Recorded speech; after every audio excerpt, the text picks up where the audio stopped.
This morning, our topic, every fourth Sunday of the year, we've been doing a character study. The problem that I ran into this particular month is that this month we're doing the character of a God who saves. Well, how do you do a character study on Moses if you're doing a character study on the character of a God who saves? We look at Moses this morning and realize that the man he started out as, the baby in the bulrushes or the young prince, is a different character than the one we talked about in Bible class this morning. He's a different character than the one who was taken on the mountain, who died on the mountain. If you want to follow along in your Bible, we'll be in Exodus for a lot of the scriptures that we're looking at this morning. We should gain encouragement this morning from understanding that Moses wasn't perfect.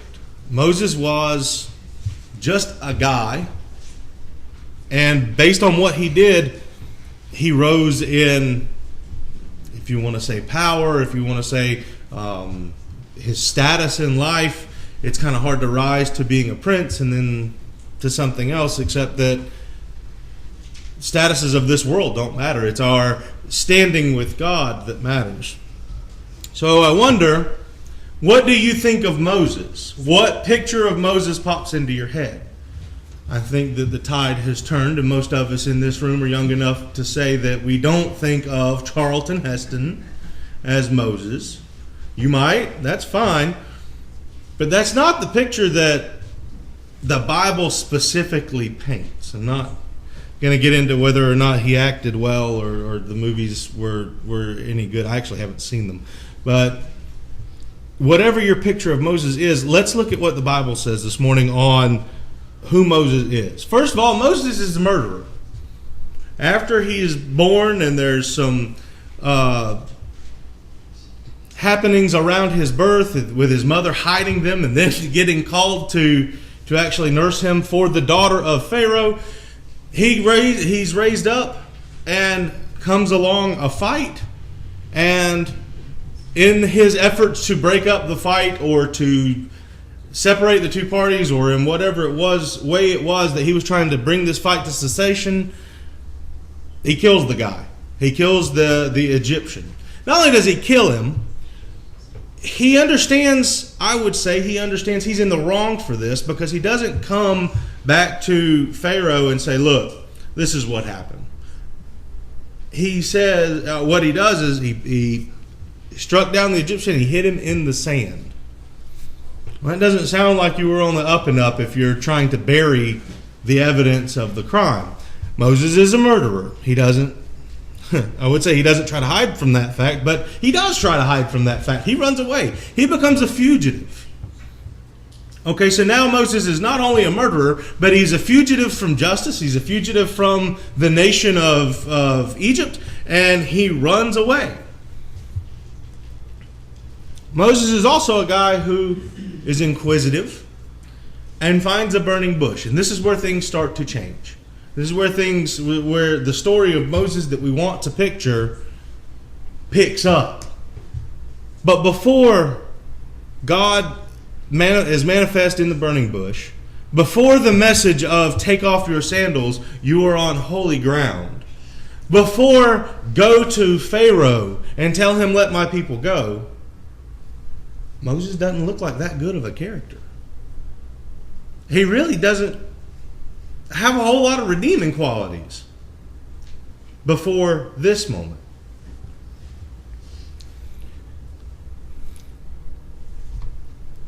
And even in this moment, he's contentious. Moses said to God, if I come to the people, of Israel and say to them, the God of your fathers has sent me to you, and they ask me, well, what is his name? What shall I say to them? In chapter 4, verse 1, Moses answers, but behold, they won't believe me or listen to my voice. In verse 10, but Moses said to the Lord, I'm slow of speech and of tongue. Verse 13, O my Lord, send someone else. This still doesn't sound like the Charlton Heston. This still doesn't sound like that leader, the one who parts the Red Sea, who brings water from a rock, who leads the people to the promised land. This doesn't sound like that guy, because it's not. The character of Moses, before he gets involved with God, before he starts doing what God says, is not a godly man. He's not cut out for the work of God. He's not one who should be doing the word of God. In fact, nobody should listen to him if he says he comes in God's name. They say, for they will say, the Lord did not appear to you. And why should they say, tell us what God has to say? You fugitive, you murdering fugitive, you son of Pharaoh, tell us what God... Why would they listen to Moses? Why should they listen to Moses? He doesn't have a strong case. He is nobody, and he's not in a good place with who he is and who his life is.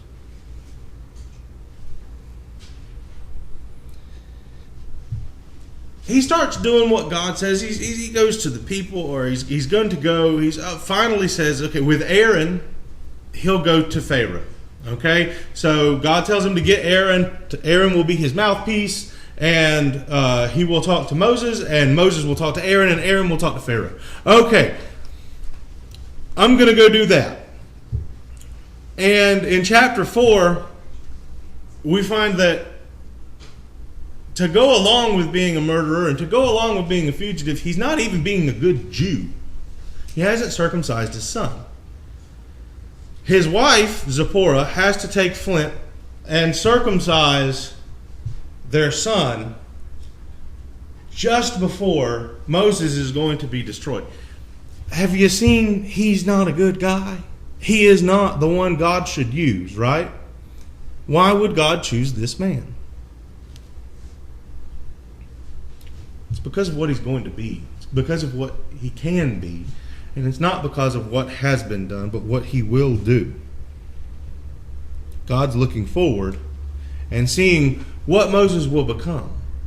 But before you pick parting the Red Sea, and before you pick approaching the tabernacle that's full of the presence of God, and before you pick a veiled face because it shines in the radiance of God, before Moses is that, he's this, saved by his wife.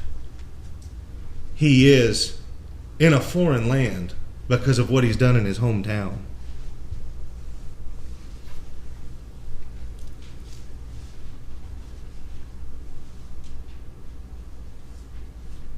But he questions from his heart. Moses turns to the Lord and said, "O Lord, why have you done evil to this people? Why did you ever send me?" He questions. He questions God. Early on in his career here, as a messenger, as the deliverer of the law, he questions God. It's not a position that is unique. This is actually a fairly common thing. When something happens that's unfortunate in your life, for whatever reason or whatever circumstance, it's easy to say, "Why did you?" It's kind of a measure of that we studied this morning. I believe, help my unbelief. I believe that you have the power to grant all good and perfect things. I believe that all gifts are from above. Why did you take away this gift? Why did you take away this blessing? Why did I lose a loved one? Why did I lose my career? Why did I lose my home? Why did this negative thing happen to me? I believe, help my unbelief. And finally, after we paint the picture of this individual, this bad guy, we start to see some growth. Oh, we will in a minute. Moses finally starts to turn and question the people instead of the God. of the people. Moses said to the people, "Fear not, stand firm and see the salvation of the Lord, which he will work for you today. For the Egyptians who you see today, you shall never see again. The Lord will fight for you. You have only to be silent." And the Lord said, "Why do you cry to me? Go tell the people of Israel to go forward." This is the epitome of that statement. Why do you cry to me? Well, it doesn't say that Moses cried to God. It doesn't say that Moses had any interaction or any speech to God whatsoever, except that God's reply is, "Why do you cry to me?" So what happens? First of all, this encounter is at the Red Sea. The children of Israel have left Egyptian captivity, and they're heading east. They get to the Red Sea, and they're backed up against the Red Sea, and they see a problem. Well, the problem is that there's water on this side, and there's spear points on this side, and there's nowhere else to go. Moses says, "Calm down. Fear not. Stand firm. See the salvation of the Lord. God's going to fix this." I don't know how he's going to do it, but God's going to fix this. You need to pay attention. Just calm down. God's going to obliterate them. You'll see. But somewhere inside, not somewhere that was vocalized enough to be written down, not a complaint that was big enough to be registered, but somewhere in his heart, there is a cry to God. "Why do you cry to me?" There is something that goes, God's going to fix it, and I don't know how. And I'll tell other people, God's going to fix it, but I don't know how. And there, in that being a cry, is a, "I don't know what you're going to do about this. I don't know how you're going to fix this. I don't see any way for you to be able to do this." There's an element of that. How much of it? I don't know. I'm not God. I can't read his mind. I can't read his heart. But you know that feeling. God, I see the problem. I know your power. I don't know how you're going to do it. But everybody will watch out. He's going to fix it. I don't know how he's going to fix it, but eventually, somehow, this is going to happen. This is an element of growth. This is much different than the guy who, I can't do it. You need to send somebody else. They're not going to listen to me. This guy is starting to show an element of growth. He continues to grow, and so that 3 chapters later, he doesn't question God. He doesn't tell the people to calm down. He comes back at them.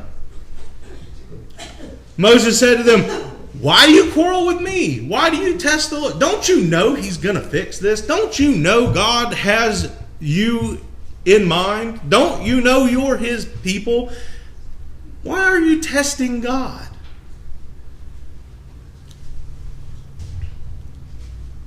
But the people thirsted there for water.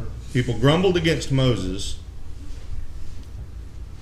And at this point, he has grown enough that through his actions, righteous as they are, the condemnation comes down on him. "Why did you bring us up out of Egypt to kill us and our children and our livestock with thirst?" He has grown to the point where he is representing God, and he is the one who is attacked in your life.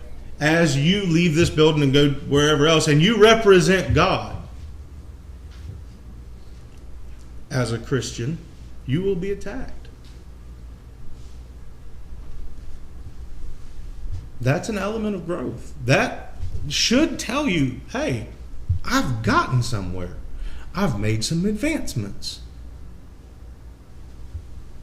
That is the one who stands up. Because remember, the one just before is the one that says, there's still some question in my heart. Even though this is how I represent, there's still some question. Moses has no question here. And they attack him.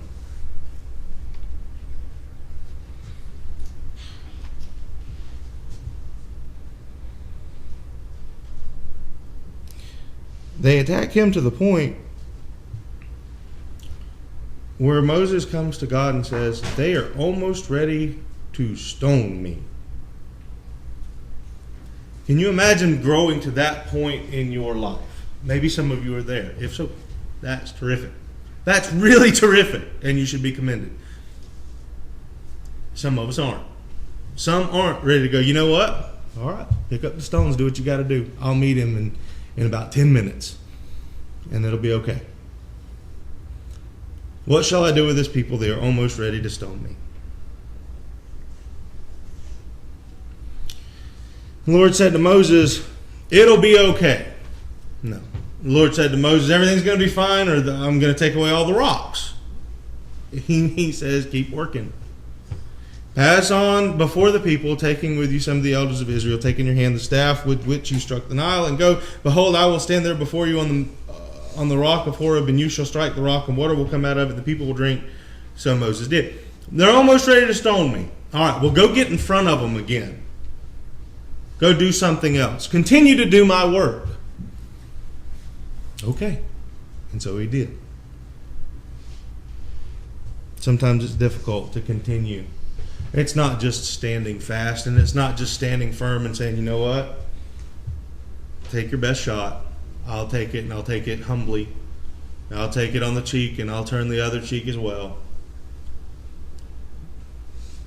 Further past that, there is, yes, you can condemn whatever you need to condemn about my life as I try to represent God, but I will continue to do his work in the difficulties, in the negative situations. I will continue to do his work.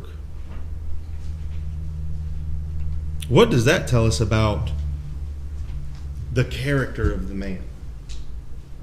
That's a much different man than the one that says, send someone else. What does that say about us? That maybe one of us that was send someone else at one point in our life can become, okay, I'll go do the work. So he tells him here to strike the rock, and the water's going to come.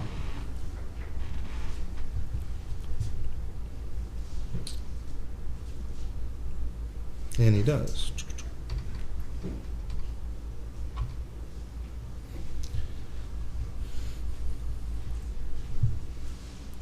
He has grown to the point that the people send him to talk to God. He comes to Moses talks to the bush and says, "They won't believe that you sent me." And he has grown to the point where the people turn back to him and say, "You know what? You go talk to God." That's a different guy. That is an element of growth. From nobody's going to believe that I am from you. How about this? Nobody's going to believe that I'm a Christian. Do you know who I am? Do you know what my language has sounded like forever? Do you know what my home life is? Do you know where I come from?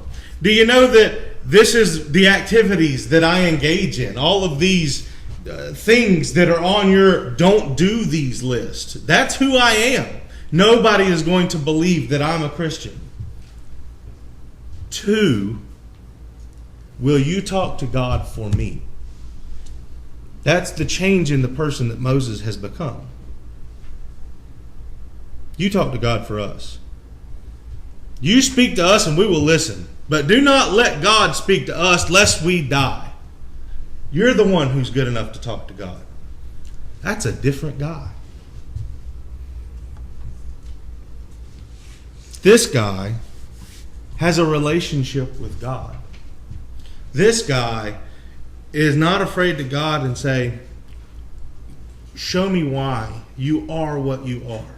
Show me why this earth spins the way it does. Show me why your purpose works the way it does. Why do bad things happen to good people? Why do horrible people get into political power and lead the nations? Why does the sun rise in the east instead of in the north? And why is the sky blue?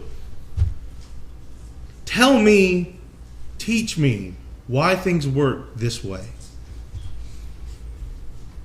And as if that wasn't enough, he continues in a little bit and says, let me see just how awesome you are.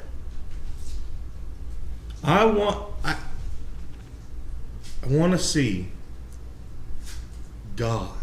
Let me see this. Do you understand what this question is? Who wants to see God? First of all, the question can be asked, or the statement can be made foolishly. Show me yourself. Show me God. You bring him down here and let me see him. Job gets really kind of close to that. Tell God to stand before me so that I can make my defense of who I am. The fool would say, bring it on, God, and let me test him. That's not how Moses does it. Moses says, softly and gently, I want to see how awesome you are, because I know the difference in who I am and who you are. That's all in the context. Of course, this is a very short verse. That's a much different guy than the one who's on his knees piling sand over a body.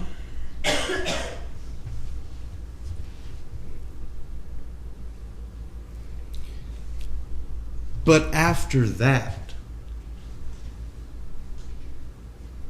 he makes mistakes again. You have to see that Moses is still human. He still is prone to failure. In Numbers chapter 20 and verse 10, he gets angry with the people, and instead of speaking to this rock, which of course they don't have any water. If you're in a desert, this is actually a really good complaint. Water's a thing. You kind of need it. Here they need it again, and he's supposed to talk to the rock, and water will come forth.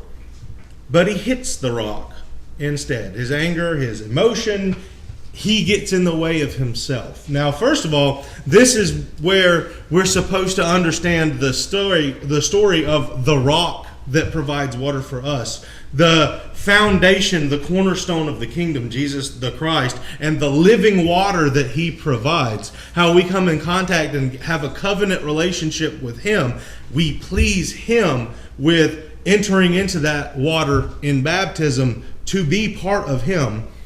How he was struck once for us, killed as a sacrifice so that we would be able to do that. And coming to him again for that cleansing water of life should be a prayerful thing, where we come back and say, Lord, forgive me, I have sinned. That's the story we're supposed to be able to gain here, and we can still do that. I feel like I did a pretty good job saying it. But what Moses does instead is strikes him again. Strikes the rock again to bring forth the water. It's completely unnecessary. But he got in the way of himself. He got in the way of God's plan.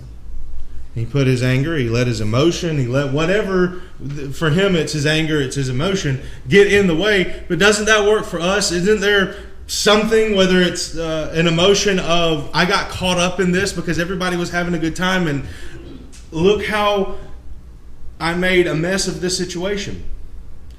Or I put my selfishness in the way of my self-servingness in the way of serving God. And now I've brought myself, maybe my family, to this place. Something gets in the way. This guy is the one who said, let me see your glory. Making mistakes. And that's awesome. Because I make mistakes too. He makes mistakes, but his relationship with God is not about his mistakes. It's about the forgiveness of God, the awesomeness of who God is, and what penitence he has to do. Moses is going to be right with God. That relationship will be taken care of. But the ramifications of what he has done, he still has to hold to here on earth. He's told, because you're dumb, because you've done this stupid thing, you can't go into the land. I've got to go to Pharaoh, bring these people out, deal with them wanting to stone me repeatedly, walk around in the desert for 40 years because they've made bad decisions and bad judgments on lack of faith. And now because I smack a rock instead of speaking to a rock, I can't get in. My ticket has been revoked. Yet the relationship that he holds with God is okay. In Deuteronomy chapter 34, then Moses went up to the plains, from the plains of Moab to Mount Nebo to the top of Pisgah, which is opposite Jericho, and the Lord showed him all the land. Gilead as far as Dan, all Naphtali, the land of Ephraim and Manasseh, and the land of Judah as far as the western sea, the Negeb, and the plain that is, the valley of Jericho, the city of palm trees as far as Zoar. Okay, so what? Wait a minute. The curvature of the earth is such that if I don't remember the exact standings, it's something like if you're standing 10 feet off of the ground, you can see for 27 miles at a maximum. I don't remember the exact numbers, but it's something like that. There is no way to see further than 10 feet high here, 27 miles. You can't see something else that's 10 feet off the ground. Surveyors would know better, but it's something like, you just can't, because the earth is a ball. And if you're on the ball, you can't see around the corner of the ball. You're looking at hundreds of miles, not 27. And it's not all below Pisgah. Pisgah is not known as being an especially tall mountain, so that if you get up further, you can see further. Well, sure you can. God is showing him these lands. Now, I don't know if that works like a slideshow. Hey, here's me at Disneyland, and here's me at Frontierland, and here's me. I don't know how it works. This is the plain of the Valley of Jericho. This is the Negeb. But God here says, you've done as much as you can do. And this is a reward that I will provide for you. And he gets to see hundreds of miles. Picking it up in verse 4. And the Lord said to him, this is the land which I swore to Abraham, to Isaac, and to Jacob. I will give it to your offspring. I have let you see it with your eyes, but you shall not go over there. So Moses, the servant of the Lord, died there in the land of Moab, according to the word of the Lord. His mistakes, he did not let his mistakes ruin his relationship with God. He knew to make it up. He knew to turn back. He knew to fix that relationship so that mistakes happen, but he was still in with God. Are we any different? We all make mistakes. You can't say that you don't. I got a handful of scriptures I can throw at you there if you want to. I hope not. I think we're all smart enough to say that we're not perfect. But that's not something that should ruin your relationship with God. That's not something that should keep you away from him. That's not something you should let stand between you and him forever.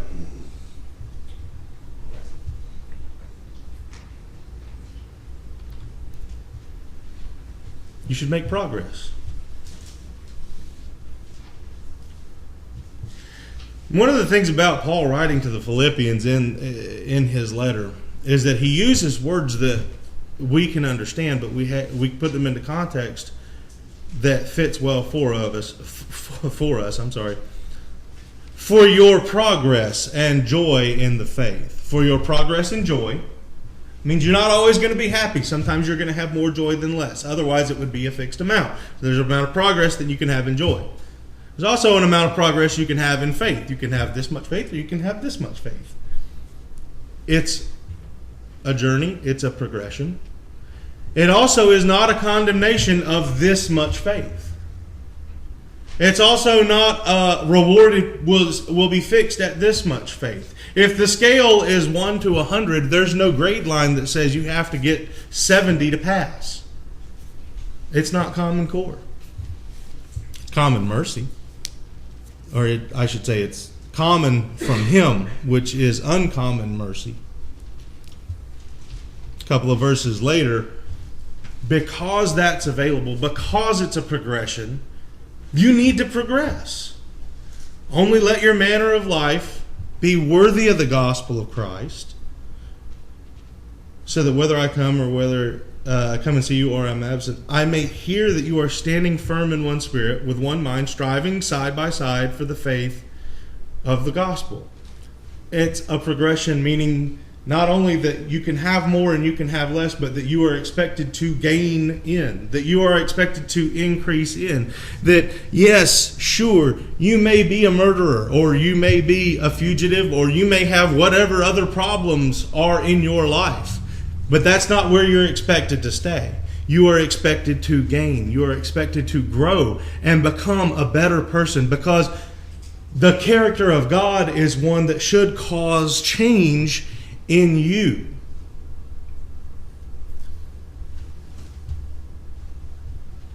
A murderous fugitive who initially refuses to have anything to do with God stands with the new covenant, with your sacrifice for sin, as a representative of God's instructions to the people, God's instruction to the covenant. The same Moses who buried the Egyptian in the sand, the same Moses who said, send someone else, the same Moses that said, that stood and shook his fist at God and said, you girl, has gained his reward. And that reward is available for all of us. I appeal to you, therefore, brothers, by the mercies of God, to present your bodies as a living sacrifice, holy and acceptable to God, which is your spiritual worship. Is that you? Present yourself as a living sacrifice, holy and acceptable to God, which is your spiritual worship. Can you stand on the mountain beside Moses and say, show me your glory, and not be afraid of the difference that you're going to see? Isaiah stood before the glory of God, and his reaction was that he became faint and said, I am from a sinful people, and I need cleansing. Cleansing is available through that rock that was struck. Baptism into a relationship with God, to receive these mercies that are being described in this passage from Romans. But even in that, it's not a one and done, and it's not an over with. It's a level of progression. Moses wasn't just good to go. Do not be conformed to this world, but be transformed by the renewal of mind. Have you ever heard the sermon on transformed? This word transformed? Yes. You know what the word is? It's the word for our scientific word for metamorphosis. No? Oh, that's going to be a fun one. I'll do this. It's the word for metamorphosis, which means to change from one thing to another. You remember back in your science class? Devin, you haven't gotten to it yet. Mark, you may not have. You probably should have gotten to it already. You should be real familiar with it. Metamorphosis means I change from this to that. The easiest way to understand it, this is a caterpillar. This is a butterfly. They're not the same thing. They're exactly the same thing. This thing became that thing. It changed from this to that. This murderer who buried an Egyptian in the sand and told God no, becomes this man who stands representing the law that was given to all the people. How about the person sitting in this pew this morning who is got more check boxes checked off on the don't do this list than they do on the this is a Christian list? That person, metamorphosis, that is this word transformed, to the person who stands next to God and says, not only show me your glory, but thank you for letting me be part of your glory. By the testing, you may discern what is the will of God, what is good and acceptable and perfect. It's a level of progress. You don't get there overnight. You are perfectly clean when you come out of the waters of baptism, but you still have a long way to go as long as you still breathe.